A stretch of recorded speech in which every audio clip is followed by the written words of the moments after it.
Check, check, check.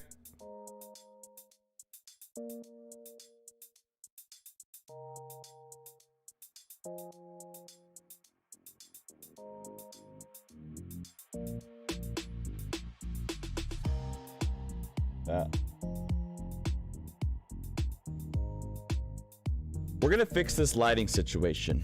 Okay, we're gonna. I went live. I'm just making sure we're live on all the platforms, and then we'll get going. So make sure you stay in here.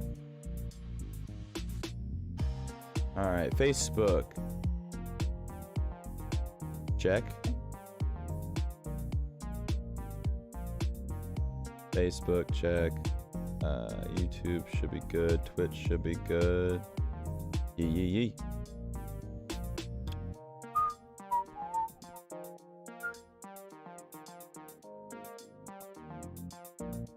Check, check, check. Check, check, check. Check, hello. Hello. Good morning. It is Wednesday, October 20th, 9:33 in the morning. Hope y'all are having a fantastic week. The baseball playoffs are underway. The Dodgers came back. I believe they were down 5-2. And then they came back to win yesterday to bring the series to 2-1. What was the final score of the Dodgers game last night? I forgot to bring it up. The Dodgers game. I wasn't prepared for that. I apologize. They won. They won. What the heck? 5-6. I think they were down 5-2 at one point. So the Braves still lead the series in that 3-1. My wife is a huge Dodgers, or my wife's family is a huge Dodgers family, so that's why I keep up with the Dodgers. And then I believe the Astros are losing their series. They got blown out yesterday by the Boston Red Sox. I think the final score was like 11. No, wait, it was like 9-2. Hold on. They got blown out, I think, the other day too, didn't they? Let me see. Games. Scores. Yeah, they lost. Yeah, they lost 9-5 the first game. Sorry, they won. Okay, so they beat the White Sox. Game 1, they won 5-4 against the Red Sox. Then they lost 9-5. Then they lost 12-3, and then they finally won yesterday 9-12 to bring the series tied 2-2. That's probably gonna be a more interesting series than the Dodgers series. I don't feel like the Dodgers are gonna continue. Okay, so back to what I really want to talk about is football. Okay, I haven't talked football on the stream on this podcast in a while, but hey, football is a passion of mine. It has been part of pretty much my whole life. Okay, so we're gonna talk some football today. And if you are from the Dallas area, or you're a Dallas fan, or even if you hate the Dallas Cowboys, you're gonna want to stick around. So the Dallas Cowboys, are they the real deal? Well, I have some thoughts. As you know, I am a Dallas Cowboys fan, but I'm also going to look at this as a perspective of, of being someone who is well versed in football. Okay. The Dallas Cowboys are 5-1 right now. I believe, so they just beat the Patriots. The Patriots fall to 2-4 on the season, but I believe the Patriots are probably the best 2-4 team. I think Mac Jones is playing not the best out of all the rookie quarterbacks this year, but he's definitely playing the most consistent. Okay, he's not putting up huge numbers, but he's also not putting up huge negative numbers. Okay, he's just playing, average. He's a system quarterback, as we suspect with Bill Belichick. So the Cowboys beat the Patriots in Foxborough, which I think is a bigger deal than people realize. They were 2-3. The Patriots were 2-3 going into the game. Meaning for those who don't know anything about sports, they've only won 2 games and lost 3, but the Patriots have made every game pretty close. And it's in Foxborough, in Patriots territory. So I feel like that's a pretty big win, which brings a win streak for the Dallas Cowboys up to 5. Okay. The Cowboys are the only team in the NFC East, first off, that have won more than 2 games, but have outscored their opponents. What that means is they've scored a total of 205 points, but have only gotten scored against 146. Not the best Not the best defense in the league as far as allowing points. I don't think. If they are, my bad. But they are a pretty dynamic defense. Stephon Diggs, I really want him to keep getting interceptions. I don't think that'll last. I mean, come on, he's played against 2 rookie quarterbacks, one of them being a backup. Of course he's going to get his picks. However, he does average more than 1 pick a game. Because I believe one game he got 2 picks. I think he has 8 on the season through 6 games, or maybe it's 7 on the season through 6 games. So yeah, I don't know if he's going to be able to beat the record. I believe the record for the season, the single season record for interceptions is 14, I believe.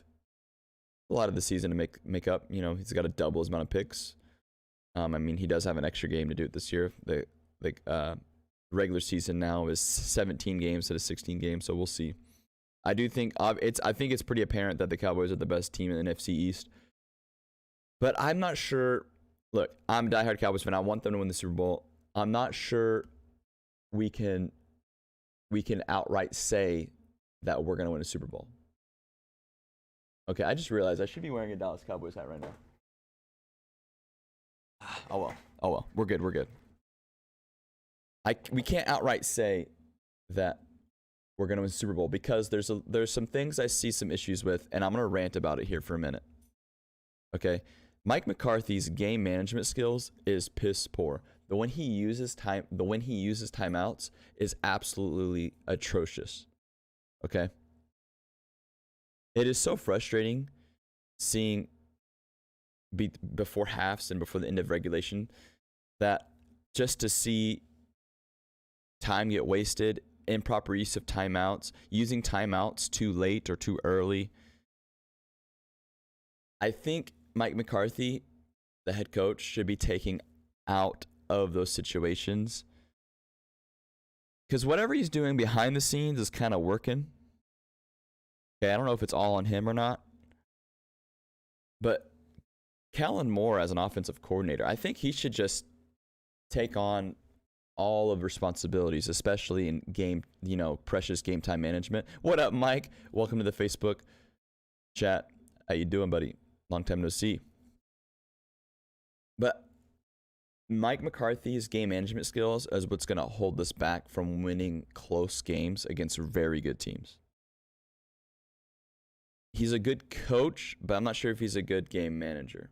And there's kind of a difference there. The difference is a good coach knows how to put a game plan together, knows how to turk-a-boom with the bahoom. A good coach knows how to get a good game plan together, knows how to do stuff behind the scenes, get the right players in the right positions, come up with schemes, kind of balance everything. Says there are no viewers. Yeah. I know, Mike. The Facebook has been all over the place. I've had to go back to the old, I was using their newer dashboard, but I had to go back to the old dashboard because the new dashboard was messing up. So it wouldn't surprise me that it says that there's no viewers. It says I've had viewers in here, and then it'll go away, even though you're chatting. Whatever, I don't bother. I also have viewers on, it's either Twitch or YouTube, I'm not sure, because I can see it on the other window. Anyways,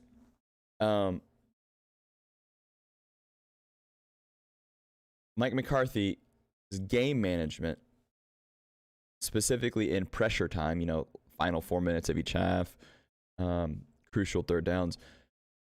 I don't think that Mike McCarthy is going to be the reason we get held back. Kellen Moore has been killing offensive coordinator, but I don't know how much of that is influenced by Mike McCarthy. What I mean is I don't know how much of that is due to Mike McCarthy's mentorship or, coaching. As a head coach, he probably coaches up new coordinators because Kellen Moore is new on the scene when it comes to being coach or an offensive coordinator. He's only been offensive coordinator for a few years. A lot of people think that Kellen Moore, who used to back up Tony Romo, by the way, will be a head coach somewhere, within the next year. They think that he will no longer be on the Cowboys next year, and I hope that isn't true, but we'll see what happens. if it is true, good for him, right? But I sort of like putting anybody in a position too soon. I think he could benefit from being under an experienced coach like Mike McCarthy. You know, Mike McCarthy's won a Super Bowl. He's had several playoff wins. I think Kellen Moore could benefit from being under Mike McCarthy for a few more seasons for his long-term career. That's just, and it'll also benefit the Cowboys. We have a lot of young talent. So I feel like if we can have the right coaching staff together, the right dynamic of players, maybe add in a couple of more veterans, I feel like this could become a team. I'm not going to say the word dynasty yet, but I feel like it could be a team that's very good for at least 4 or 5 more years. And then, you know, what that turns into, maybe Dak Prescott will actually win a Super Bowl. The Cowboys will win a Super Bowl. I think that we have, as far as players, all the making of a Super Bowl team. The coordination on the offense and defensive side of a Super Bowl team, but I'm not sure that Mike McCarthy's game management skills will get us there. I think we need to take a closer look at that. So I'm hoping that the Cowboys get the Super Bowl, but I'm not, as a unbiased view, that's my take on it. Okay. College football, though, Iowa gets upset against Purdue. Iowa was ranked number 2 the previous week. You know, Alabama lost to Texas A&M, which took them out of the top 2. Georgia, I believe, is the top-ranked team coming into this week. Let's look up the college football rankings right now. College football rankings. Okay, so Georgia number 1, Cincinnati number 2, Oklahoma number 3, Alabama number 4, Ohio number 5. I'm going to pull it up on the screen here so you guys can see it. Here's my thing with college football rankings is that, yeah, sure, an unbeaten team might get some leverage above a team that has a loss. But on any given Saturday, Alabama will... Okay, let's rewind a week to Iowa. Iowa was ranked number 2. Where are they now? Iowa is ranked number 11th. They lost to an unranked team in Purdue. Last week, Iowa was ranked number 2. Georgia was ranked number 1. Alabama last week, I think, was ranked like number 8 or something. Or maybe it was number 5. Because Alabama lost to an unranked team in Texas A&M. Alabama was ranked number 5, and Iowa was ranked number 2. On any given Saturday, Alabama would absolutely mop the floor with Iowa. It wouldn't even be close.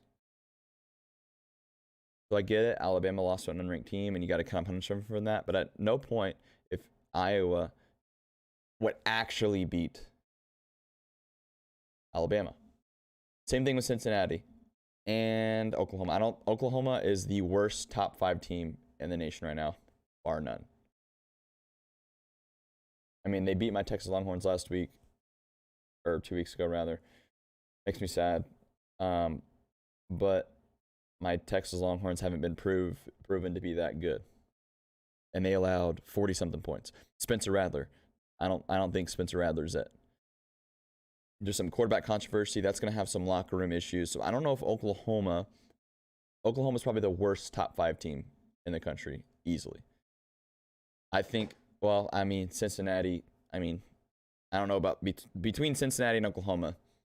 They're the 2 worst top 5 teams. Ohio started their season off rocky. I was not sure how Ohio was going to bounce back, but obviously they worked their way up to the top 5. They've only lost 1 game against that. What was that, Minnesota or Michigan or whoever that was, like early in the season? It was like week 1 or it was week 2. I actually bet against them in that game, and I won a bunch of money on that game. So thank you for that, Iowa.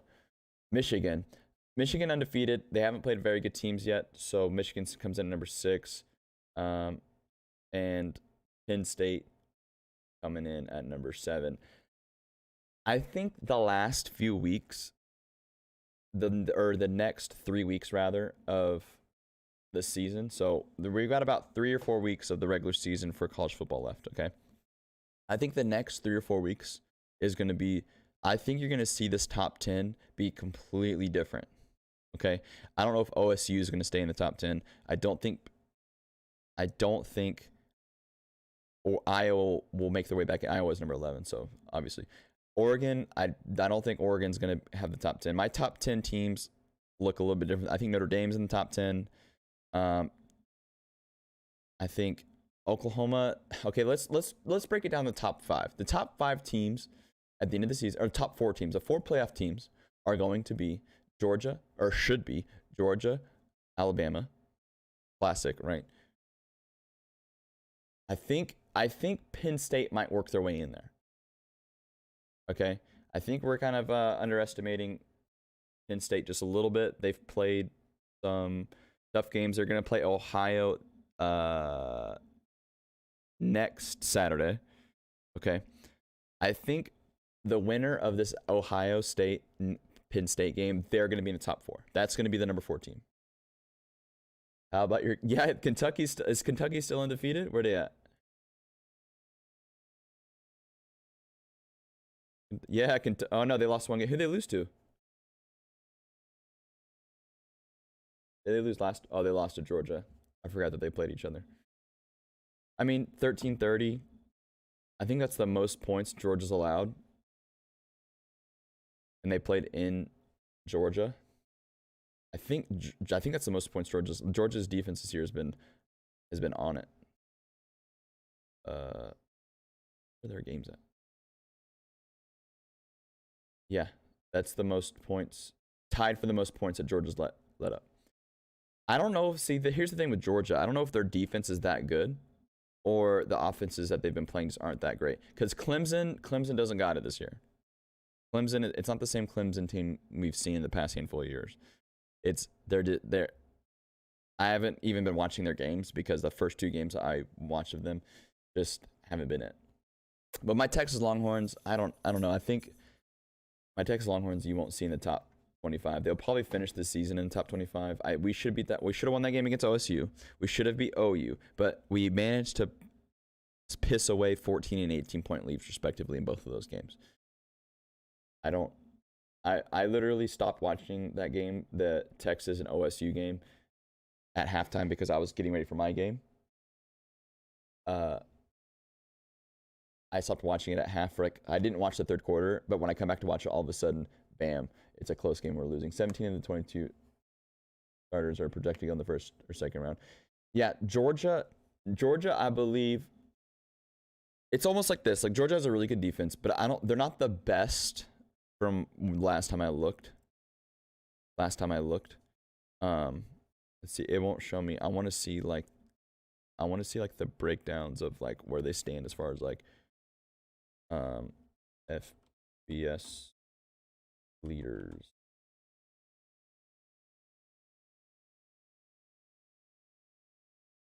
Okay. I was trying to see if I can bring up team statistics. Okay, so Georgia isn't the best running team, right? Georgia's not the best passing team, or are they? Yeah, they're not even in the top 10 in scoring offense. Okay, the top 10 in scoring offense, Coastal Carolina take them out because they don't play any good teams. Ohio State, Pittsburgh hasn't played any good teams. Ohio State, Alabama, Ole Miss, Cincinnati, Oklahoma, Texas. Take Texas out because we keep losing the games. Western Kentucky and SMU. SMU take them out. They don't play any good teams either. But Georgia is the number 1 ranked defense by a lot, if you think about it. See, Georgia, if you can see right here. Yeah, Georgia's, and as far as offense goes, they're not in any top 10 on any of these lists. Don't need to score a lot when your defense doesn't allow points. Until Mike said in the Twitch chat, you don't need to score a lot of points when your defense doesn't allow points. That's true until you face a team that can put up points. They're going to play Alabama. Alabama can put up points, not as much as I think we're underestimating Alabama just a little bit, only because they don't have a returning quarterback. They don't have 2 other starting receivers returning. You know, they left for the draft. I think we're underestimating Nick Saban's coaching ability. Alabama hasn't also hasn't needed to score a whole bunch of points because their defense is doing I mean, they lost against Texas A&M. But they lost in Texas A&M. College Station's a pretty hard place to play. But this points scored, averaging 6.5 points scored on them a game, is less than half of Clemson's, who's in second place, and then between second and 10th place, it's a 4-point differential. So 12.5, 13.5, 13, pretty much 14, 14, 14, 14.5, 15, 15.5, 16 points. The difference in first to second, it's like Georgia's way up here in defense, and then everybody else is in second place. Might as well be in second place. Everybody else is competing for second. But so Georgia's remaining of the season, they play. Whoa, what is this screen? Go back. Again. I want to see who Georgia. I don't know Georgia's schedule. Yeah, Georgia has no real threats for the rest of the season. They're playing boo boo offenses. The best offense, honestly, the best offense that Georgia's played so far this season becomes between. I want to say Clemson, but Clemson was week 1. Georgia has 3 tight ends that also play receiver. Look up Big O for Georgia. So the thing is with that is that that would be good. Okay, so in college football, right? At least in the Big 12, it's a lot of spread offense, a lot of speed, a lot of open field, because when you do like a spread offense, it does what it's intended. It spreads the field out, so it has open holes, so you have those ability to make the big plays. I don't know if Georgia has the big play potential, which is needed to turn a game if you're losing. So if Georgia, I don't know if Georgia can play from behind. You know what I'm saying? If they play Alabama goes down, scores a touchdown their first drive. Georgia, returns and only scores a field goal.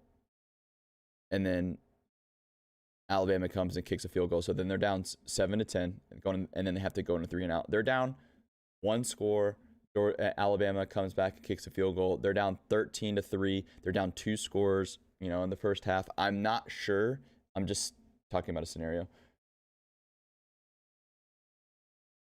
I'm not sure that their offense is going to be fast enough to play from behind. There's a certain thing you need to play from behind, especially in college football. Sure, you need a great defense, but if you can just get into field goal range against Georgia and just keep chipping it in there, and a team like Alabama is going to have depth at kicker, to be able to kick field goals. A team like Penn State probably has depth at kicker. I don't know the exact stats off the top of my head. I don't study. I have my own football to worry about, like my own football games, so I don't spend a lot of time watching film or looking up stats, like the years I haven't played football. I don't know. Georgia, put up 56 points against UAB, of course, but against Arkansas, not against Arkansas, against they've put up decent number on offense, I guess. But I don't know. I think I'm gonna take away week 1. I always take away a week.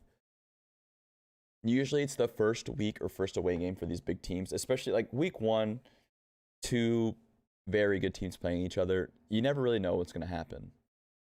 Like Clemson, no returning quarterback, losing some starters. Georgia, are they the real deal? We just didn't know week 1. So I'm gonna give them week 1, only scoring 10 points. Take away week 1, they do have production on offense, but it's not against teams that are the real deal. Like they've only played 2 winning teams, 3 winning. Okay, so they've played Kentucky winning team, Auburn winning team. Those are probably the 2 best teams they've played. Arkansas is not the real deal. South Carolina, Vanderbilt. Vanderbilt's barely a D1 team. Have you seen their stadium? It literally is like a middle school stadium in Texas. UAB plays nobody. UAB is coming in at 5-2, but they don't play anybody. Look, UAB plays Rice this week. Rice doesn't even have a logo in here. Rice is awful. Probably like one of the worst college programs in Division I. They play Florida Atlantic, Liberty Flames. Tulane Green Wave. They play UNT. The best team that UAB has played is Georgia by a lot. Okay, I just don't know if Georgia's going to have the offense. Is basically what I'm getting at. You can have a really good defense, but if your defense does get exploited, which at the end of, you got to think about it like this. In the playoffs, in college football playoffs, they have more than 1 week to prepare. And they have 13 weeks of film, or 12 weeks of film. All rice needs is a little soy sauce. Hey, Mike coming in with the zing. Mike always comes in with the zingers. Mike, you need to have like a page where it's just zingers with Mike. What was I about to say? I was going to talk about. So here's the thing with the college football playoffs. Okay, you have more than 1 week to prepare for an opponent, and if that. Tell what to the Denver Broncos? You have more than 1 week to prepare for an opponent. So if you have more time for your defense to get exploited. Okay? Does it make sense? So if Georgia plays Oklahoma, if Georgia comes in at number 1, Oklahoma comes in at number 4. Georgia plays Oklahoma, which Oklahoma has a high scoring, high tempo, like a lot of speed on that offense. Spencer Rattler isn't a running quarterback, but I'm assuming what's his backup's name again? I'm drawing a blank on his backup. Caleb Wilson. If Caleb Wilson plays that game, he's going to be running a lot. Oh, tell that to Denver Broncos. That defense can't win a Super Bowl, right? And I don't know if defense in college football wins championships either, because offenses these days are just too fast. There's too much skill. There's too much depth on the perimeter these days. I don't know if that's going to be it, because the second you go down 2 scores, if you don't have an offense, it's very unlikely. If you get scored on twice early in the game, it's very unlikely that your defense is going to hold that up, right? You're probably going to keep getting scored on. It doesn't usually happen in college football where they score 2 scores in the first quarter and then don't score ever again. You know what I mean? It does happen, but not in big games like that. And I don't see Oklahoma getting shut out of any game.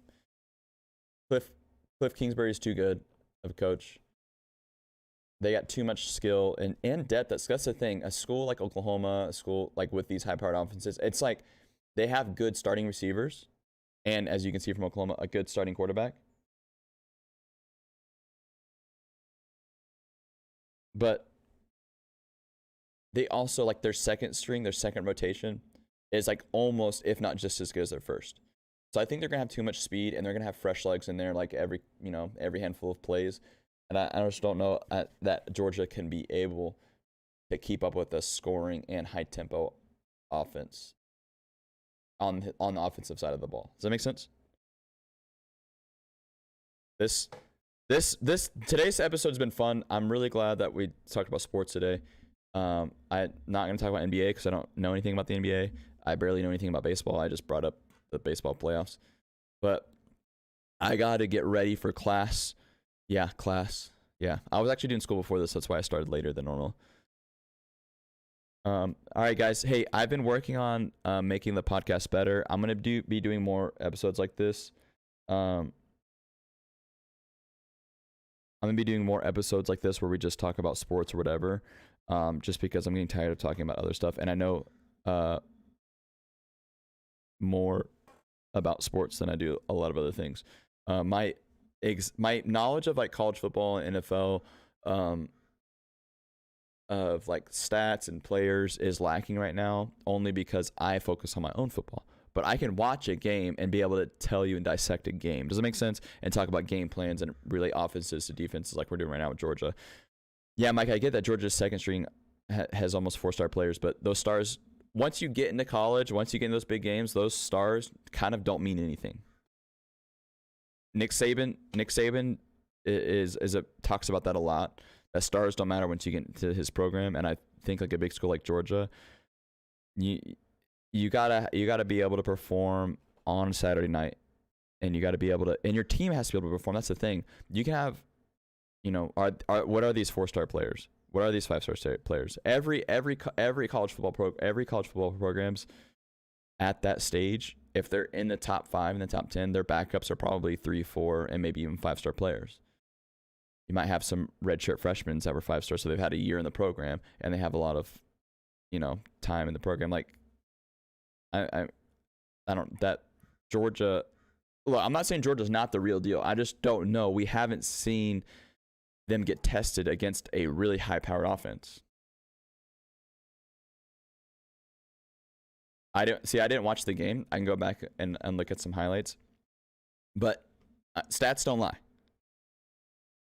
I don't think Georgia's had any injuries on their offense as well. Not that I can recall. Stats don't lie. Numbers don't lie. Film doesn't lie either. So I haven't given Georgia my eye test yet. I've only watched a little bit of one game. I watched that week 1 game against Clemson a little bit. And I watched, I don't know if wait, I'm thinking of Penn State. And then I watched some Penn State. I don't know if Penn State's as good as their ranking is either. But I got to wrap this up, guys. But hey, make sure if you are listening right now, meaning you've missed us live, you're listening on Spotify or Google, whatever, make sure you go to Facebook, YouTube, or Twitch and follow the live stream, or follow or subscribe to whatever one of those platforms, Facebook, YouTube, or Twitch, so you can catch the show live and you can get in like Mike over here and we're talking about sports. You can chat in, you can like, you can comment, you can share. Make sure you like, comment, and share it with this guy so we can get some more people in here. Also,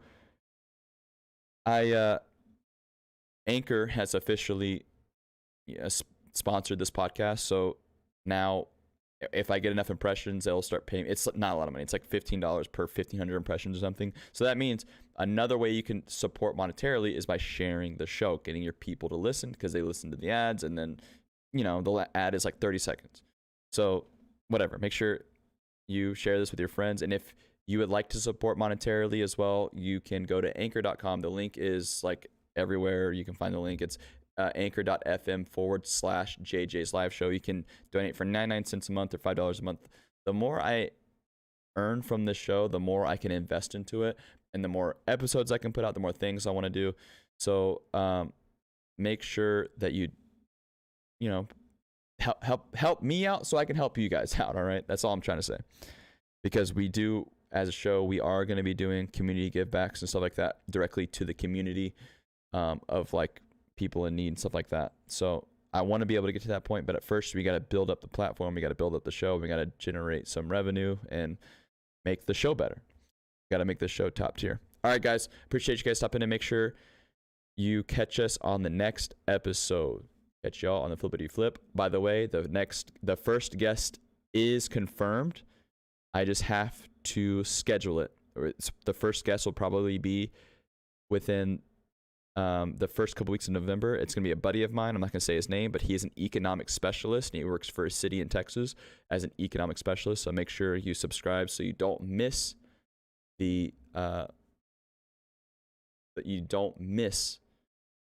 when we go live with our special guest. Wolfside TTV, welcome to the Twitch. Coming in, following, saying hello at the last minute as we're wrapping it up. Make sure you catch on the next one.